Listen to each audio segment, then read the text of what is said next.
I'm David Kerr with Resort Trades, and we're here at the 2010 ARDA annual convention in Las Vegas. And I'm with Jason Tremblay, who is the chairman and co-founder of Sell My Timeshare NOW. Hey, Jason. How are you, David? I'm doing good, buddy. It's good to see you again. Always good to see you. Good. You know, Jason, there's always a lot of discussion about resale companies and resale timeshare and resale this, and it's starting to come up. It's starting to come to the forefront as an issue that has to be discussed. Mm-hmm. And I know that, you know, ARDA's got a task force put together. Yes. And I'm certain that you're a part of that. Yes. So, you know, Jason, tell us what this thing is, what in your eyes it's going to accomplish for the industry, and then specifically for resale companies. Sure, absolutely. I think a good analogy is the secondary market, in my view, is a lot like where the timeshare industry on the retail side was, say, 20 years ago, where you had 20 years ago there was a lot of fraud, there were a lot of good guys, but there were some bad guys. And as a result, the timeshare product as a whole, the reputation was sort of tarnished. And over time, it's recovered. And I think it's recovered, the reputation, largely because legislation that made sense was passed, that offered regulation that prevented the fraud, or at least made those that perpetrated the fraud accountable. And so the way I look at it is, well, no one really wants to be regulated. No one really wants to have onerous regulations that they have to comply with. It's necessary because it's no secret the secondary market in timeshares, the resale market, has been wrought with fraud. Scams, people paying exorbitant fees and getting nothing in return.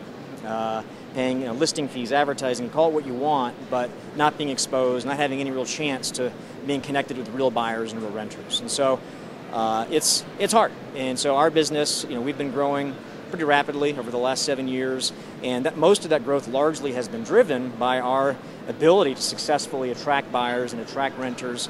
But in my view, the only way that I can really separate myself from the folks that are perpetrating the fraud in the secondary market is by supporting legislation that makes sense. And so when ARDA asked me would I want to participate on the task force to author this legislation, I was frankly honored, and I was very glad to have a voice, to sort of be a voice, if you will, for the resale market. Yeah, so do you believe that the resale market will be regulated? I do. I think, bear in mind that this is legislation. It's a model act, which simply means, if a state is considering enacting some kind of legislation with respect to timeshare resales, which I think is going to happen because consumer complaints are on the rise across the board. In fact, in Florida, the Attorney General recently put out a press release that said that timeshare resales was the #1 issue consumers were complaining about in that state. And so when you sort of consider that there's just that much consumer fraud going on, the states are going to do something. And so if the states are left to their own devices, if they sort of go draft or author their own legislation without having a full view or a full perspective, I think that's dangerous. And so I think it makes sense. I think it's right for ARDA to say, you know what, let's put together a task force. Let's get all the voices at the table, developers, independent timeshare brokers, resale company like myself. Let's all duke it out, talk about language that makes sense, what protects the consumer, but what also does not extinguish a business model like mine that makes sense, that works.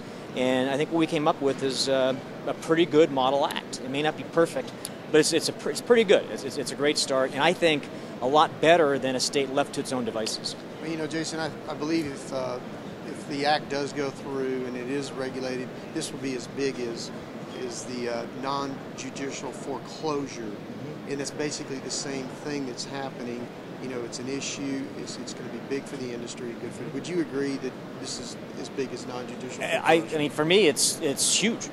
Yeah, I think for the industry. I think for the industry as well. I think it's healthy though. And while other operators that may operate in the resale space like I do may be concerned about what it means to their businesses, I think it's absolutely necessary for the health of the industry moving forward. The secondary market is big, and it's only going to get bigger. What's happened is the old sort of tour marketing model on the retail side, I think, has a life expectancy. That's just my view. And as the internet provides more and more transparency to the secondary market, more and more people are going to be going to the secondary market to purchase and to sell, obviously.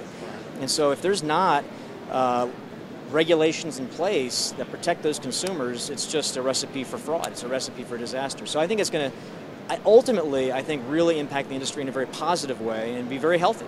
And it'll be healthy for companies like mine because we're going to take a look at our models and say, what are we doing wrong? What are we doing right? And we're going to make sure that we've done our house cleaning to make sure that we comply. And I think that's healthy, just as it was for the developers 20, 25 years ago.